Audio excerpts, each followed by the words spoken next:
Larry, I want to say hello and to our neighbors, Booze Who, and to my sister, Aloha. I titled my presentation A Chronology of the Old Gunflint Trail Post Office. And I'll try to present things in order in which they occurred. The story of how I got started goes back about 8 years ago to 2013. My dad was still alive and he owned the building. He owned this property, and it was fall and my sisters kept pecking at me. What are you getting our father for Christmas? I didn't know what to get him. One day while bouncing around on eBay and different things, Amazon, I saw an envelope on eBay that said Gunflint. So I bought it.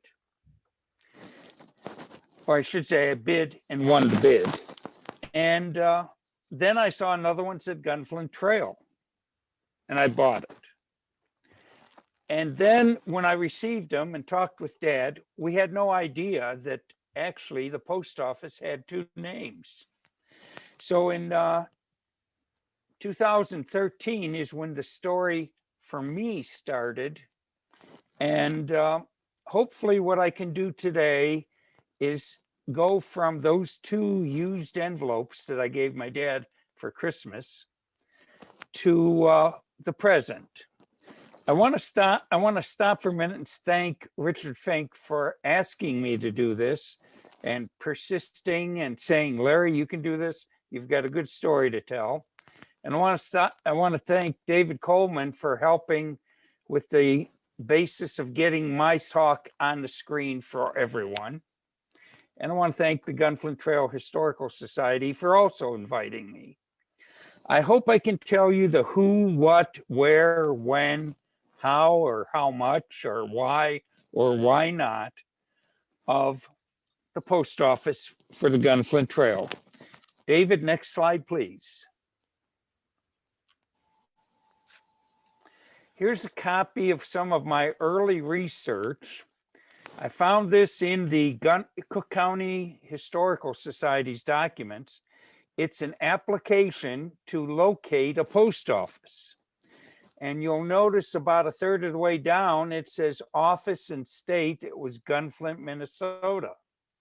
This is July 18th of 1949. This is the earliest record I can find for the Gunflint post office. About 3/4 of the way down, you see that it was a star route, which meant that the post office would not be responsible for delivery or pickup. That was done by Don Brazzell. But I think the most amazing thing of all my research is when you get down about an inch from the bottom and you see the signature of Justine Kerfoot. Justine applied to have a post office in Minnesota on the Gunflint Trail. And I suspect that's why it was named Gunflint, Minnesota. Next slide, please. Well, this is from the Cook County News Herald in April of 13. And it says that John Blatnick, our congressional member from this district, recommended George Stapleton to be the acting postmaster for a new post office on Stapleton's Place, north of Poplar Lake. It said he would be a acting postmaster until a competitive exam was held, which wasn't done for several years. A rural post office was a big thing back then. A lot of it was done as jobs for veterans. A lot of it was done as publicity for the neighborhood. I'm not sure, but I'm thinking that when Justine applied, that this was advertising for the neighborhood, maybe the business and the community. Next slide. Here's a picture slide, and in the vernacular of collectors, they're called real photo postcards of Voyagers Inn. This is our house where I live now, where this message is coming from. It has two doors. The left one went into the living quarters. The right one went into the store. This is the only picture postcard I have ever found about our business, Voyagers Inn. If you see the arrow there, there's a little black post office box between the two doors where you could deposit mail. This is in 1950.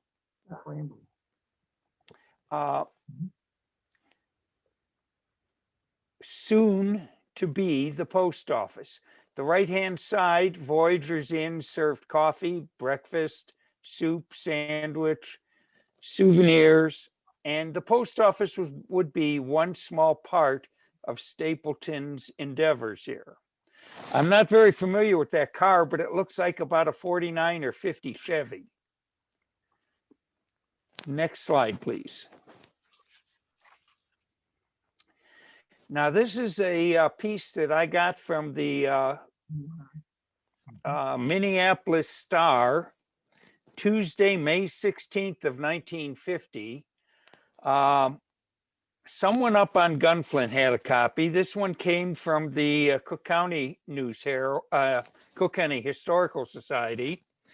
And it said official ceremonies marking the opening of a 4th class post office in Voyagers Inn. A 4th class is the smallest with the least revenue, least pay.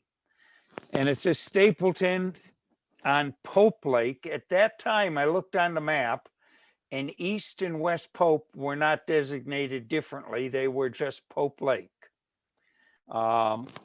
He said there was a brisk sale.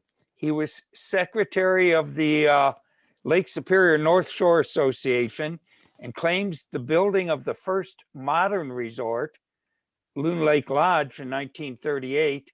I thought Loon Lake Lodge was a little bit earlier, but the next paragraph says that the post office would serve 75 year-round residents and about 400 regular summer dwellers and thousands of tourists. Now, the funny part. Tonight, this is May 16th, trappers, guides, old settlers, U.S. and Canadian rangers will converge on the inn for a wilderness country dance. I have no knowledge whether that took place. It'd be a real hoot to see if anybody had a photograph from then. Next slide, please. Here's where I began my collection. This is one of the pieces of mail that I gave my dad as his Christmas present.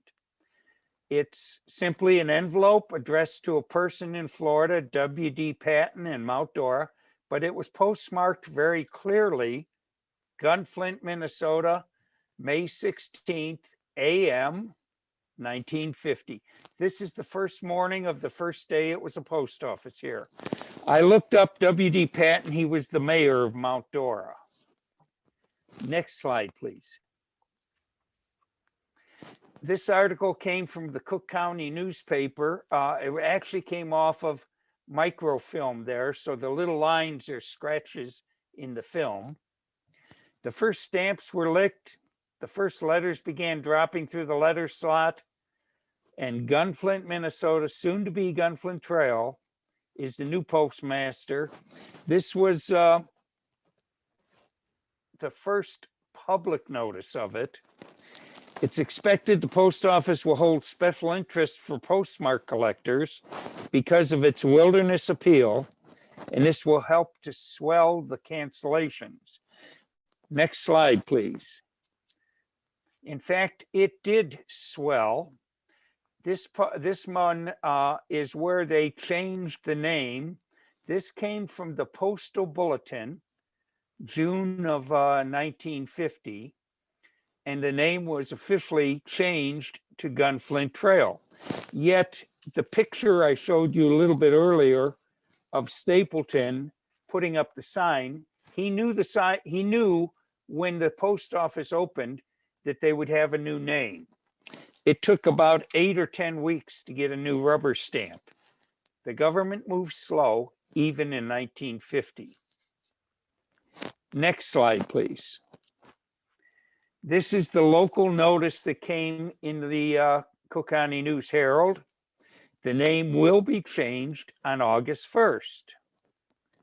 The post office has been chosen to serve the upper end of the trail. And at the bottom, it says an order has been issued to change the name effective August 1st. You're hereby requested to give the matter the widest publicity possible without expense to the department. So do whatever you can to publicize it, but don't spend any money. So the newspaper was it. Next, please. Here's another one of the postcards, not one that I gave my father, but it's also from Mount Dora and from W.D. Patton. July 31st p.m., last day, last afternoon that we would ever see the cancellation, Gunflint, Minnesota. Envelopes at that time required 3 cents, postcards 1 cent. Next. This is a rather unusual piece of mail that I found. On the front, it has been canceled twice. The last day of Gunflint and the first day of Gunflint Trail. Well, postal mail is not supposed to have 2 cancellations. And the only way they could do that is by putting on an extra stamp. A half penny was the smallest we could have. On the back of the envelope, it was signed Postmaster George W. Stapleton, acting postmaster. I believe this is the only copy of his signature that I have found in postal history or in all the documents we have, other than the deed and things like that. Next, please. Here's the second piece I bought Dad. It's the first day that it was called Gunflint Trail. Again, Mount Dora Mayor W.D. Patton has this one. What the collectors would do is they would send an envelope to the postmaster, pre-addressed, pre-stamped, and say, please cancel this on the first day and mail it to me. Some had embellishments, some had instructions, but that was the essence of it. Next, please. Here's an important one that came in the Postal Bulletin, August of 1950. Gunflint, Minnesota was advanced to the 3rd class based on revenue. They collected enough money that they said, we're going to make you a 3rd class post office. That does 2 things. It gives them more money, but it also gives them a higher pay. Now let's go to the next one. This is one of my favorite postcards. This is the front is at the bottom. It's an aerial view of Loon Lake Lodge. And the top is part of the backside where the message is. What really caught my eye wasn't that it was Gunflint Trail, Minnesota. This is 1952. This is 2 years later. But look at the date. August is upside down. Now, here's my question for me. Was George Stapleton so lackadaisical that for 23 days of August, he had that upside down? I didn't know how to answer it, so I sent mail to a lot of my postcard and stamp collector sources and said, could you find me a Gunflint Trail cancellation from August of 52 before the 23rd? Now, that's a pretty specific order. Find me a 70-year-old envelope or postcard from a little place on the Gunflint Trail in the month of August, and lo and behold, they did. Before you leave this slide, look at the word Gunflint Trail at the top. It covers almost 180 degrees of the stamp. Next slide, David. Here's what I got. Some collector had a Gunflint Lodge envelope from August 5th, 2.5 weeks earlier. August 5th, afternoon, 52, Gunflint Trail, and August is right side up. I thought I had solved the problem. Didn't know it wasn't that way all month. My friend Chuck Smasny on West Pope, who's a stamp collector, looked at this and said, Larry, you haven't solved the problem. Look at the Gunflint Trail. It's only about 120 degrees. There are 2 rubber stamps in use. And so the question still stands. I'm still looking for a piece of mail before August 23rd of 52 to see if it's been canceled with the other stamp and that the date is upright.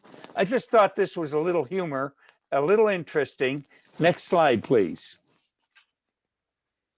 Well, we've gone through 49, 50, 51, and 52.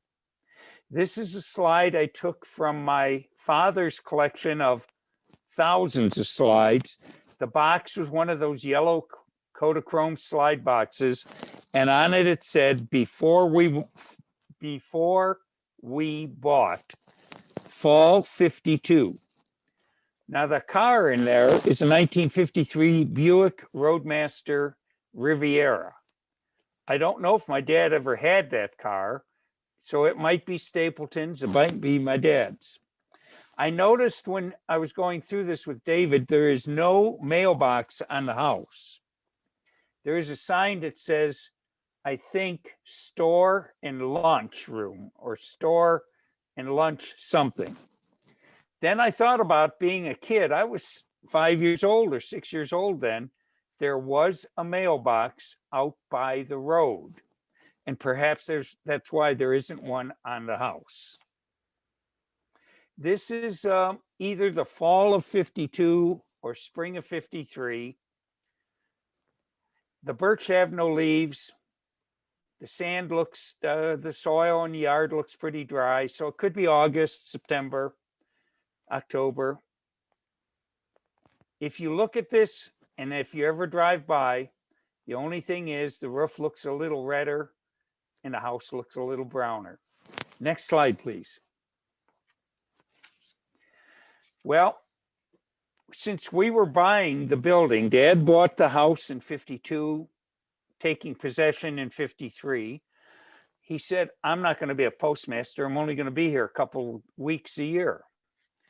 So Al Headstrom was named as acting postmaster, and the post office would be at End of the Trail Lodge on SAG, and it would be done on April 10th.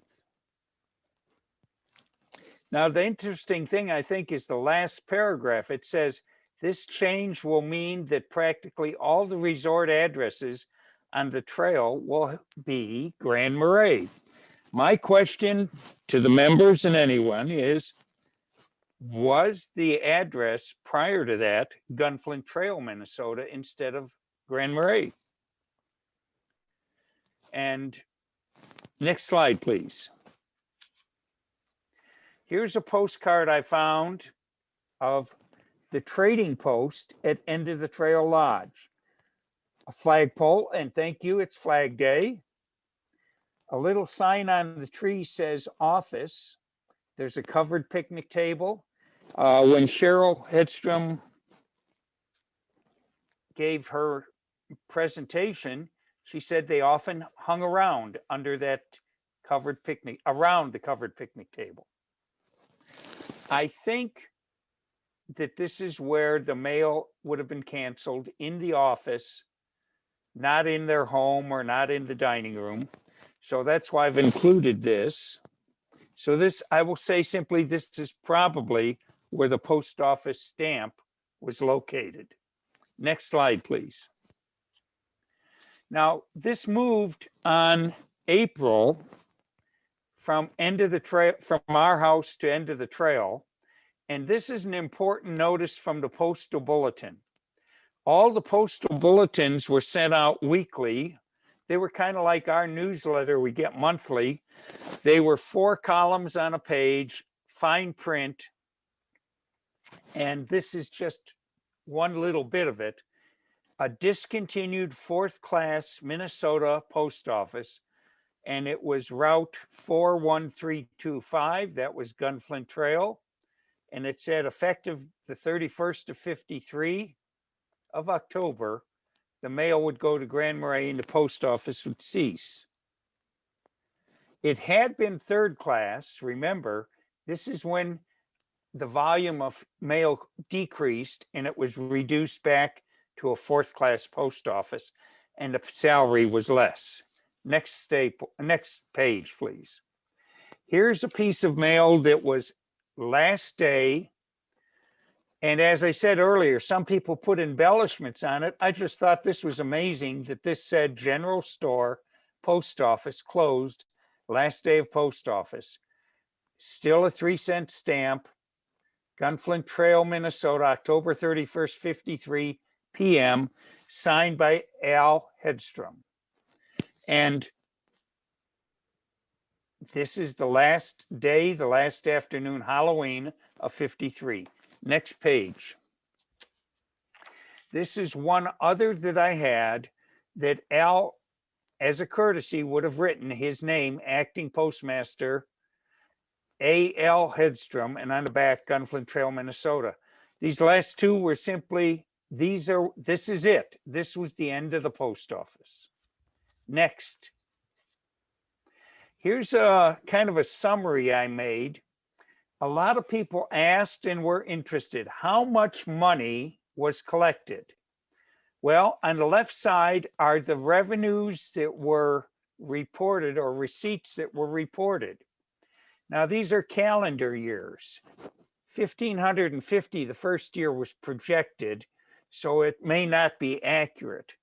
The next three are accurate numbers, and the most they ever collected was $1,659. That doesn't sound like a lot to you. Think all they sold were 1, 2, and 3 cent stamps. That's a lot of stamps. And the salary they received was by the volume of postage that went through. In other words, how much receipts they received. And you can see that in 1950, it was $2,471. In 51, it was $2,883. That's when it was class 4. Then when it went back to class 3, it went up. When it went back to class 4, it went down. And I put in red the salary. In 1951, $2,883 was the equivalent to $28,833. Now, for this, the postmaster simply canceled mail and sold stamps. I think that's a pretty good salary for an hour or two's work a day. Next slide, please. This page and the next one that we'll put up are from the National Archives in Washington, D.C., the record of appointments of postmasters. This is the entire entry about Gunflint, Minnesota Post Office. It was established, the name was changed, and it was closed. Next, please. This is the one for Gunflint Trail. It was changed. Stapleton was postmaster, Albert Headstrom, and it was closed. If you went to the National Archives, these are the required postal records. That's it. Next page, please. This is a quite interesting letter. I'm not going to read all of it, but it's a letter from a Mrs. Al Ruth Headstrom. I believe this is Al Headstrom's second wife. This would be Cheryl Headstrom Daly's stepmother. This came from a file Willis Raff had, and you might know Willis for writing Pioneers of the Wilderness. This was in the Cook County Historical Society. Almost all the dates are off by 1 year. But Mrs. Headstrom says the first postmaster of Gunflint Trail was George Stapleton, a Democrat, who was given the job as a reward for helping to elect Harry Truman to president. And the essence of this entire letter is the politics of it. Here I thought, naive of me perhaps, that this is how things were done by recommendation. the mailman, Don Brazzell, stopped and picked up the mail all the way up and down the trail. He picked up mail in Grand Marais, delivered it and picked it up till he got to our house, stopped and had it canceled. Then he delivered and picked up all the way up to the end of the trail, came back to our place, had it canceled again. So he had to stop twice. He didn't like wasting time. So when Mr. Eisenhower, a Republican, was elected president, they thought it more convenient to have the post office at the end of the trail. Don Brazzell thought it was a great idea because he'd only have to stop once and he could have lunch. And Senator Thigh thought that was a good idea. So that's what they did. Now, the backstory is we bought the property that held the post office and we weren't going to be postmaster. It had to move somewhere. This entire letter is used with permission of the Cook County Historical Society, and it is in its entirety in my report that I'll give to the museum. I've got a 3-ring binder with every document I have, notes, everything that I've talked about. So if you want to read more, it's all there. Next, please. Now, this is a half of a brochure that was put out by the Gunflint Historic Society in 1986 called Gunflint Trail Historic Sites, and 2 are highlighted here in numbers 7 and 8, the original Gunflint Trail and the Gunflint Trail Post Office. This was the 50th anniversary of the Gunflint Trail Gunflint Trail Association, and this keeps cropping up. I just found some more copies of this. People stop once in a while with one of these or a copy of a copy of a copy. Can you tell me where the post office is? When I tell them it's at our house right here, no, they want to know where's the post office, not your home. So I've included this in here since it simply tells a little bit more about postal history. Next, please. This is an article that was in Northern Wilds in December of 2014. Now, you remember I said I had given Dad mail in 2013. My dad aged quickly. In 2018, he passed away. Excuse me, 2014, not 18, 2014. Joe Frederick came up and did this article, took some pictures, took some copies of the mail, some of the mail that we had. There's one in there. It says Leon Thompson. This is a piece of mail that Dan Bauman gave me that he had. Joe put this article in the Northern Wilds with the help of his publisher, Sean. And when he sent it to me, he says, I thought the beer ad was quite appropriate since your dad, Gus, always said I had 1 beer a day with dinner. I received this. I showed it to Dad. Well, excuse me, I didn't. I sent it to my nephew who was with my father, showed it to Dad. He passed away a day later. And 3 days later, this was Northern Wilds was buried with him. This entire article is again in the binder that will be in Chickawauk. I think you'll find it interesting reading. Next slide, please.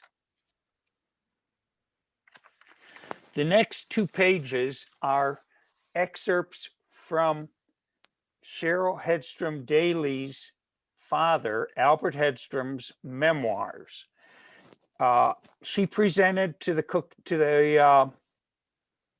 Gunflint Trail Historic Society a couple years ago. She stopped by later that afternoon. It was Monday, August 14th of 2017, and shared 2 pages of her father's memoirs that were about the post office. I think this one is interesting because this is, as Albert typed, a couple of resort owners on Gunflint Trail were politically minded. They were both Republicans, wanted to head the Republican Party into 8th District on the trail. One was Bill Foote, who owned Gunflint with his wife Justine. The other, George Stapleton, who owned Loon Lake. They battled it out. Bill received the position. George turned Democrat, received the position as the head of the Democratic Party. When Truman was elected, George was given the Postmaster position on the Gunflint Trail. George had sold Loon Lake Lodge, built a home on a small lake 30 miles up, and he used the front room of his house as the post office. Next slide, please. And this is the one that Al Headstrom talks about. Don Brazzell liked the idea of having the post office at our house. It was the end of the route. He could have lunch with us while he was eating. I, that being Al, could cancel the mail.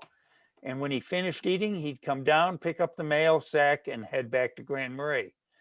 At that time, he said Gunflint Trail had a population of our family of 4, Irv Benson, who lived in one of our cabins. There were suburbs such as Chickwalk and Archie Kirk's Resort. I think that's interesting that we had suburbs on the Gunflint Trail. Knowing that the post office was entirely useless and created at extra expense to the government, I, Albert Hedstrom, recommended it be closed. The head man in Duluth agreed with me, and the recommendation was sent to Washington, and I was given notice to close the post office there. When it became known around the nation that it was being closed, I received a lot of letters, several letters, asking that the enclosed stamped envelopes be canceled last day of the post office operation. And that's why I included a couple of those. Next slide, please. This is part of my recent work, trying to find out about Gunflint Trail mail carriers. This is probably the least researched so far. Don Brazzell, as far as I know, was the first carrier that used a car, vehicle, truck, van, but not an animal. He started after World War II and continued. Nancy Brazzell, his daughter, started helping as a substitute and ended up working 20 plus years as the carrier.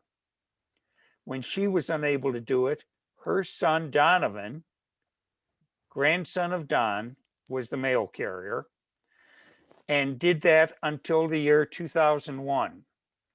So the Brazzell family were the only mail carriers from World War II to 2001 that I could find.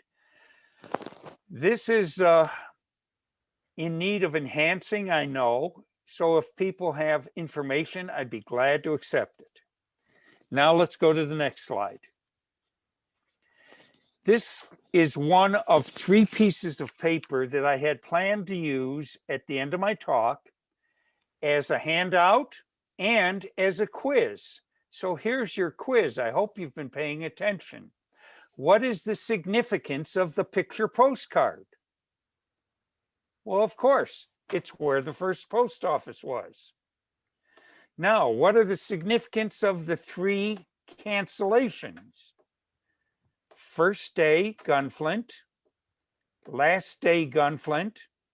First day, Gunflint Trail. And Stapleton's signature as acting postmaster.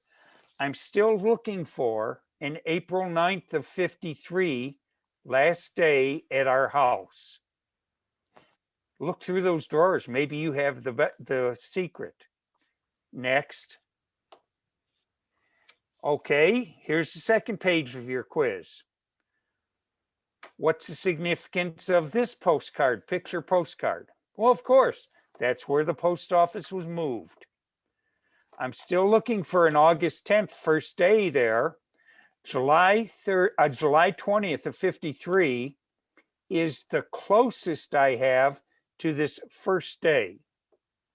And here's Al's signature, and the last day, Halloween, October 31st.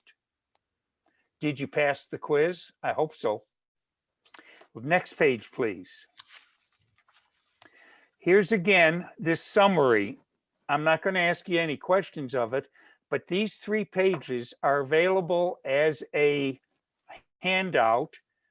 David Coleman was going to bring those to the meeting at Seagull. I'm going to ask Kim or Bonnie or Bill to take them to either Chickawauk or to the July meeting.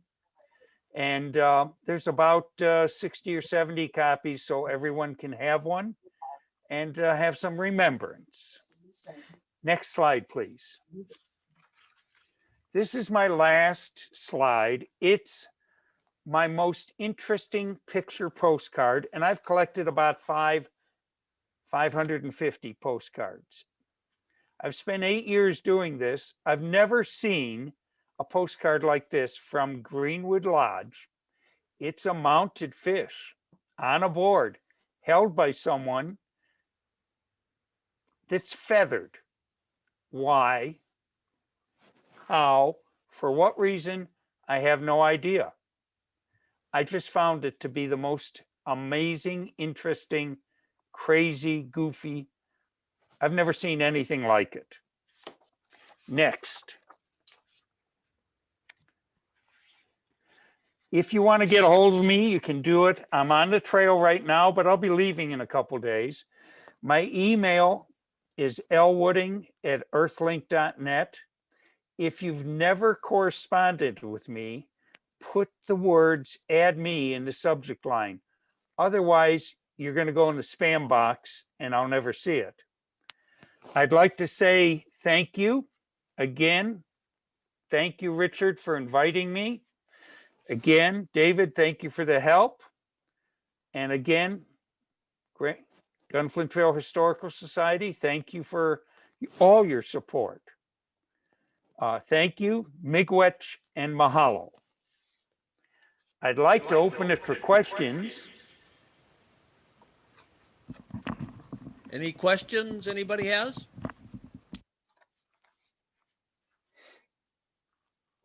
Not seeing any hands going up, Larry, but we'd sure like to give you a big thank you. It was fascinating history and very pertinent history, of course, to the Gunflint Trail. Very well done, by the way. And we like your shirt too. So, good job. Really good job. It's a little bit tight. I guess living on the trail has been too good the last week.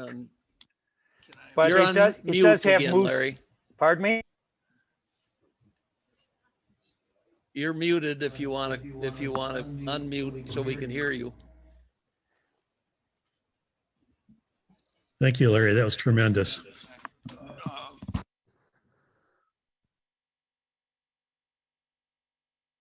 Am I muted now? No. Okay. I have some questions. Again, I'll repeat them. These were ones that were in the presentation. And if there are answers, I'd appreciate getting them. The 2 dates I looked for postcards, April 9th and 10th of 53. Were there addresses of Gunflint Trail or Grand Marais back at this time? How many deliveries were there in a week in the summer? 3, 5, 6? As a star route, there's no requirement. How many pieces of mail were canceled in a week or a month? There were requirements to make an impression book, to mark this down, but there was no requirement to file, summarize, or save this. So these are questions I have that we have no answers for. And since the postmasters were acting postmasters, the requirements of record keeping were very much less than a real postmaster. I really had fun doing this for 8 years. And I know that you thought you were going to get some nuggets of wisdom from me. I asked David to bring some Hershey nuggets so you could all have a nugget. And we've enjoyed those. I'd be glad to share this with anyone. There'll be a copy at Chickawauk. I'll have a copy here at the cabin. And I have copies of all of this digitized. I have copies of all the postcards so they can in envelopes. And so I hope at some point to donate all of this or nearly all of it to Chick Walk. And I think it'll be a great resource. And Larry, there'll also be a video of this presentation available on YouTube for your friends and family and anybody that wants to watch it that missed it. I think that'll be great. And I certainly hope it's available through the Historic Society's new site. I'm going to say thank you, is it Miigwech? And aloha.